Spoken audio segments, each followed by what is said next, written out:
Haluun parantaa maailmaa, mut mä nukun tajumaan humalaa.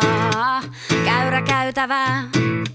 Kaikki meni aika mutkattomasti. Me sovittiin treffit meidän olkkariin ja otettiin kitarat kainaloon ja alettiin vähän fiilistelemään. Ja olisiko siinä kulunut sitten semmoinen niinku parikymmentä minsaa, puoli tuntia, niin sitten meillä oli jo jonkunlaisia aiheita olemassa ja sitten työstettiin vähän eteenpäin ja sovittiin toiset treffit Sannin makuuhuoneeseen ja sitten me saatiin se sen session aikana niinku Mongertaa jotain todella avartavaa. Mun mielestä se tuli Oskarilta se idea itse asiassa, että se oli suoraan, oli meihin molempiin yhteydessä.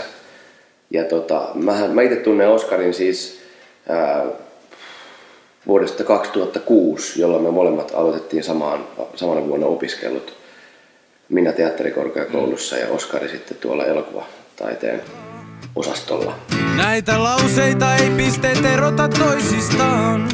Siinä on aika tärkeää, että on jonkunlainen käsitys sen leffan hengestä ja semmoisesta spiritistä ja että minkälainen fiilis siinä vallitsee.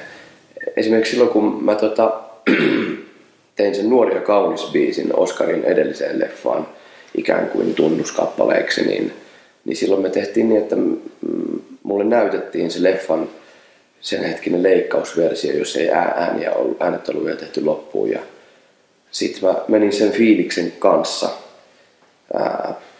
pianon ääreen, muistaakseni johonkin teakin luokkaan. Ja sitten se tuli aika nopeasti siitä, se niinku ruokkii itse itsensä.